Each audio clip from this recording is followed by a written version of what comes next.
Welcome to Elevate Springfield, where we will dive into strategies and stories that help you rise to your full potential. Each episode, we'll talk about how you can take intentional steps to elevate your life and your business while making a meaningful impact on those around you. Along the way, we're going to bring in the change makers from our community that are already elevating. We'll bring the actionable strategies, you bring the discipline and follow through, and together, we can elevate Springfield. All right, let's go, y'all. Time to 10X. Hey everyone, welcome to NextGen on Elevate Springfield. I'm Ellie and I'm here with my dad, Robert. Together, we're talking about what really matters to teens today. From school and skills to pressure, purpose, and possibilities, we'll share honest conversations, practical strategies teens can actually use, and a little dad-daughter debate. This is about listening, learning, and growing. Together, let's elevate the next generation. Hey, Springfield, when it comes to reliable, high-quality roofing, you don't want to leave things to chance. That's why you should reach out to Acosta Angeli Roofing, your local roofing expert serving Springfield and surrounding communities. From quick, dependable repairs to full replacement, from residential to commercial, they are your trusted pros. Call them today at 217-993-2748 or visit their website to book your free quote and inspection. Don't wait. A little leak now could lead to major damage later. Trust the local experts, protect your home, and get peace of mind with Acosta Angeli Roofing.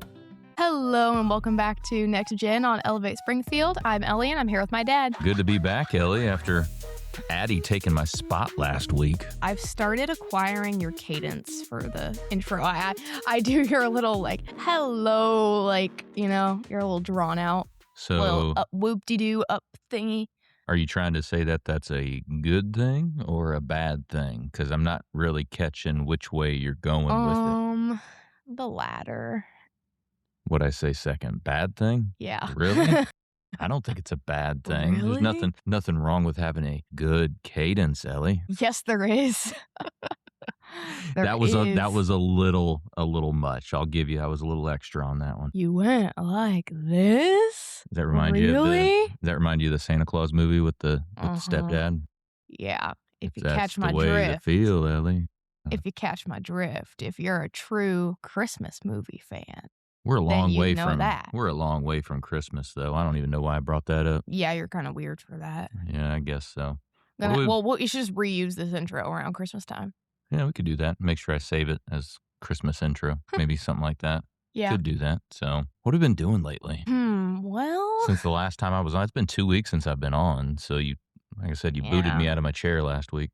No, that was Adeline. I've Oh, always yeah. been in her. your chair. Well, I've been doing a little bit of school. Yeah, school in the summertime. I've been Life of a chilling. homeschooler, right? Yeah.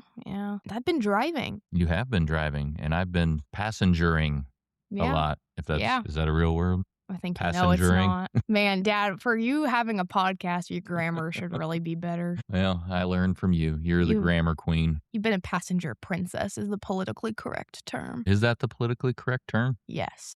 Okay. Well, I guess I have been, especially over this past weekend. We were in that car for quite a while. Yeah, I think I drove yesterday for an hour and a half straight and looped in the same area. But I'll tell you, it must have worked. It did, because today, on the day we're filming this, I just took my official driving test, the driving portion test, and I passed with flying colors. So I only made one mistake, and that was the only points I had on my test, and that was it. Should I use when I edit this in post-production, should I give you a Yeah, wait, no. You should fun? do the trumpets, Yeah, I might be Or able to do that. just use my voice where I just said it. Just add a few instruments in there and use me as a sound effect. I might be able to do that. I guess if you're listening to this podcast and all you're hearing is us talking, you realize I did not do that. But if you hear a cool, lame. if you hear a cool sound, you know that I took a little extra time on the editing floor to make that sound really, really cool. But I don't know. I guess you'll find out. Yeah, I guess I won't, because I won't be listening to it. But you know what? How come you never listen to your own podcasts? Because I know what I said, because I said it. Anyways. I know what I say too, but I listen to every single Daddy. one of my episodes. Hey, but that's we mostly because gotta I get on edit them. topic here. We gotta get on topic. Well, I all thought we right? were on topic. We weren't. We're not anymore because you just keep blah, blah, We're blah, veering. blah, Are you- blah, you know. Well, like I said, you guys booted me out of my chair, and I haven't had my Ellie talk time on the show here, so I have to just continue to talk until you kindly cut me off as the host. Anyways. Sometimes as the host, you got to drive the boat here. So Exactly. So, since I took my driving test today and since I aced it, I thought we'd talk about driving today and just driving in general because as I'm going through my driving experience, my driving plot and storyline of my life, you and Mom have been like, this is so crazy because like all specific things I'm doing were so different back then when you guys were learning how to drive.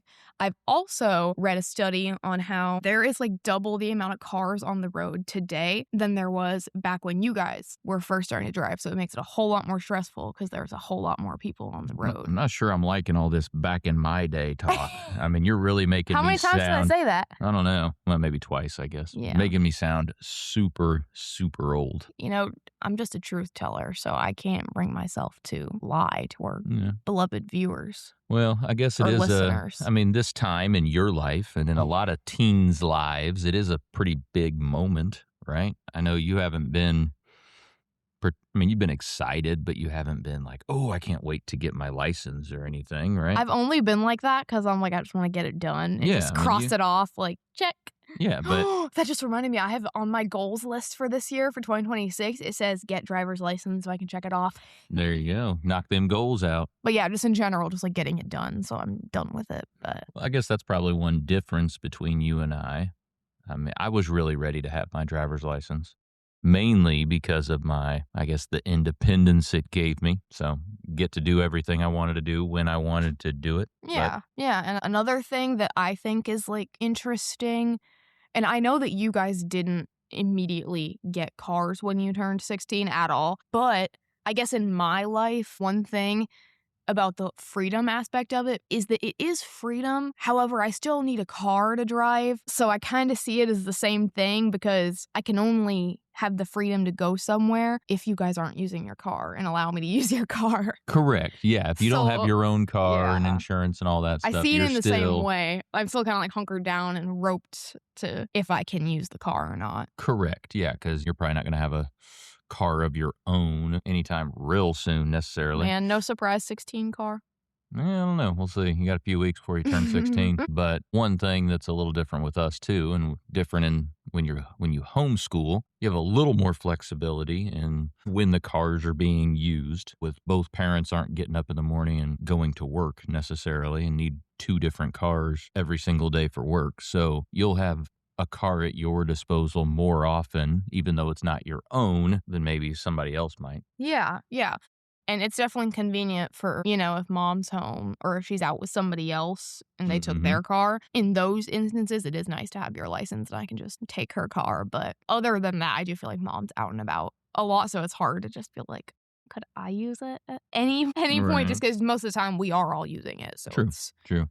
Well, why don't you, maybe if there's a freshman in high school listening to this and they want to know a little bit of the skinny on driver's ed, give them the lay of the land on what you went through the past, I guess it's been 9 months because you did the class back last fall. You just got done, November. and then you had to wait to do your actual behind the wheel with the teacher. Well, on the off chance that a freshman is listening to this. I doubt many freshmen are listening to this, but on the off chance you stumble upon this, we want to bring out for some of the younger set. This is NextGen, so we want to help them out if they do happen to listen to this.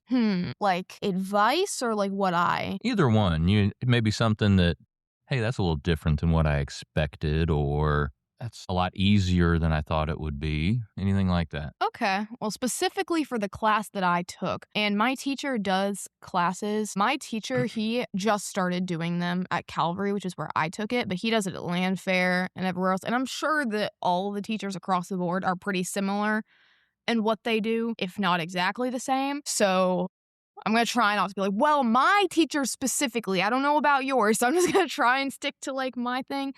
We do go downtown, So probably practice that before you drive with the teacher. It's really, I think people blow up downtown. It's really not that hard. It's No, just, it's it's not. literally, it's just a little bit of traffic, but it's not like stressful traffic. You can still get over. The only thing I kind of had trouble with is because there's so many lights, and if you need to change lanes, you're focusing on changing lanes and not the light.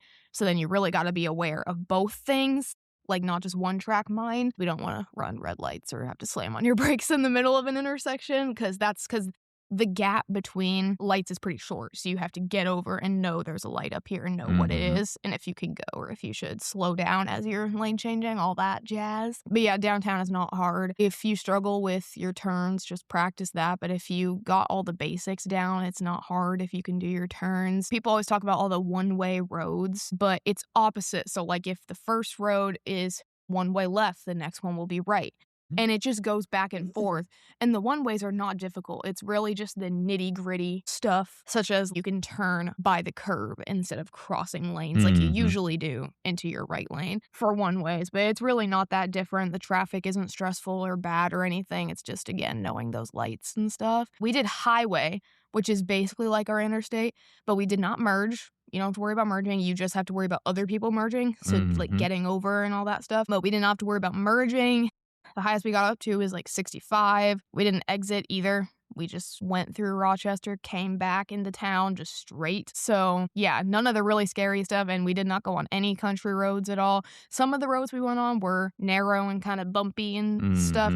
So you'll have that in town, but no country roads. Do you feel relieved that you got your test done? Yes. Yeah. So relieved. I was so nervous, but I'm so glad that it's over. And I just hope I don't have to test again because I basically did that test like 18 times because I practiced it so many times. So as you mentioned, I was the I passenger think I got princess it. for all 18 of them. Exactly. So I just really hope I don't get spot checked. Like, it's not the end of the world if I do. It's just inconvenient. I'm just like, I don't want to, though. I don't want to. I already got it. And for those of you that aren't in the driver's ed world, spot check, they do what, like 3 days a month to where they choose 3 days a month. So if your birthday happens to be on one of those 3 days, you have to do the test there with them too. Otherwise, you just go in, give them all your paperwork, and you get your license, right? Yes. And I think that's another thing that changed since you guys were younger, because you guys would have to do 2 tests, right? Because mom and Mimi, my grandma, were both like, I can't believe you might not have to do the test at the DMV. Or did you? I was thinking about that. I don't think I did it at the DMV. I think I had a situation similar to yours. I tested high enough. I got a good enough grade in the class where they had something to where you didn't have to do it at the DMV. Eligible. Yeah, I don't know if it was called that when I did it or not, but I recall because I got a good enough grade in the class and because I did good enough with the driving instructor, I didn't have to do it at the DMV. Yeah, because it's both. I do forget about that because the class portion in class feels so long ago. But yeah, you have to get an A or B in class and then an A or B on the driving class. Because I don't think I've ever had to take a driver's test at the DMV because... maybe Mom and Mimi's scores just weren't good. Maybe they just weren't co-op eligible then. That could be, because every time I've renewed my license, which, as you mentioned, I'm super old now, so I've had to renew it multiple times since then, and I don't think I've ever had to... I had to take the written test in there once, I believe, but I don't think I ever had to do a driver's test at the DMV in all of my... Yeah. Well, actually, many years. With Mom, she said she got spot checked, but maybe at the time she didn't know it was spot checking because I'm pretty sure she has been surprised that we can just not take it at the DMV. So maybe at the time she didn't know it was a spot check. So I'm sure she got a good enough grade because she had said that, yeah, I got spot checked and it was fine. So maybe she didn't know then, or I'm just confused, either one. Regardless, but do you feel a weight off your shoulders now that it's done? Yes. Was that one of your most stressful things? Yes, it was. I literally told the other student with me, I feel like a weight has been lifted, like after I was done, after I got my score.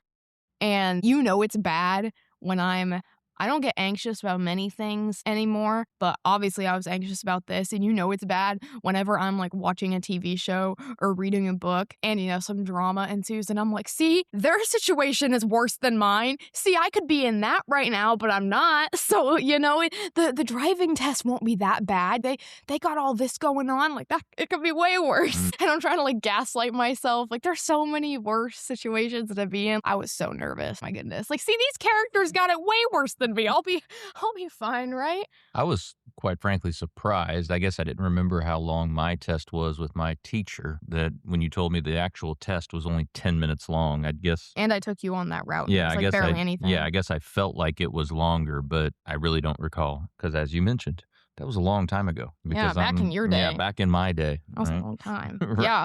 Our test was literally you start at the DMV, so you pull out of your parking spot and then you get out of the parking lot. And it's one of those funky parking lots. We were like, why is the DMV parking lot of all parking lots complicated and like damaged? The concrete was super brittle and it was like, ugh, like as you're going over it. And he's like, you'd think the DMV would have a non-confusing parking lot. You would think, yeah. They're teaching you how to drive. But no, so it's a one-way parking lot. So, you go out of your lane, then you get into the next one. You can go through, go down, get out of the parking lot. And then you turn into this neighborhood, take 2 turns. You go into the neighborhood, you do turn again, do your uphill, downhill park, go down, loop around the block, and then you do your roundabout. I still don't know why it's called that. It's just backing out and then driving away the opposite way. So you do your roundabout, and then you do 2 main roads, so 2 lights, and then you're just in this little neighborhood, and then you just get back to the DMV from that little neighborhood. So it's just one big circle around this little area. It's barely anything. Yeah. No, well, congratulations on knocking that out. Before we close out, one other fun thing we did since last time we talked on here, went to the Levitt concert last week. That was fun. Yeah, that was a lot of fun. I really liked it. The weather was really nice. Good crowd. On your West Side Market podcast segments, y'all kept saying, it's so nice out. Me, quite frankly, I was frying. But at the Levitt concert, if you guys like to fry like French fries, it was later in the evening at Levitt. So, it was. And it had just rained. Yeah. But regardless, the Levitt concert was actually nice weather, in my humble opinion. It was hot. It was warm enough, but it was also cool enough so like the sun wasn't blaring on you. But it was still warm, though. Still a good summer night. If you haven't been out to any of them yet, still got a few left. Thursday nights. They got in front good of the food, good entertainment. It was fun. Check it out. So, well, congrats again on the almost license, on passing the passing of the test. Yeah, now I just need some more hours. Yeah, one of those teenage check the box milestone moments, right? Yeah. There you go. Another milestone in the book. When was my last milestone? Potty training? No, you've had milestones since then. I'm just saying. I was very good at potty training. You've had milestones all throughout your life, but that's one of the big teenage milestones that people like to hit. So. Yes. Yeah, the class portion feels like it was forever ago because that started in August to... No, that wasn't in August. It was in... September, I believe. Yes. Yeah, September to November. September, October, and November. That feels like it was forever ago, but yeah, those tests are easy as long as you're paying attention. And with the class also feels super disconnected from the actual driving because obviously you use the things like the signs and the rules. But most of the stuff we learned in the actual class was about DUI laws and watching people get into accidents. The scariest stuff. Yeah, the scary stuff, scary into, being a good driver. But it was a good experience overall within the class and the actual driving portion. My teacher was really good. And as long as you're paying attention and just working on what you need to improve on, you'll be fine. There you go. Well, Ellie, it's good to be back in the chair. I hope I don't get kicked out again anytime soon. You probably will. Adeline really likes it. Yeah, you're probably right. So, folks, if you don't see me next week, you know what happened. These two, well, quite frankly, booted me out again. Well, thank you for joining us on NextGen on Elevate Springfield. We'll see you next time. See ya. Looking for personalized insurance with hometown care? David Hilst, American Family Insurance Agent, is here to help you protect what matters most. Your family, your home, and your dreams. Whether it's auto, home, life, business, David and his team are proud to serve the Springfield community with trusted advice and reliable coverage. Local service, real relationships, peace of mind. Call today or stop by their office. They can build your dream protection plan together. Call 217-726-6355 4-3. Well, thank you for joining us today, everybody. Appreciate you making us a part of your day. Hey, don't forget, while you're out on social, check ours out. You can check my personal one out at Robert Ferriell, at everywhere. Check out those Elevate Springfield pages, those Big Dog Business Coaching pages as well. Check us out over on YouTube. Give us a subscribe, give us a like or a follow on any of those channels. We would certainly appreciate it. So hey, take what you learned today. You bring the discipline and follow through, and together, that's right, y'all, we're going to elevate Springfield. Be great. When I first walked into Shudokan Karate Club, I was just looking for a way to get stronger, but what I found was so much more. Here we train in traditional karate, the real stuff, passed down through generations. Every punch, every kata has purpose. I've learned self-discipline, confidence, and how to protect myself. Not just in class, but in real life. It's not about being aggressive, it's about being prepared. This is more than a club, it's a way of life. Join us at Shudokan, traditional, powerful, real. Ki-ai!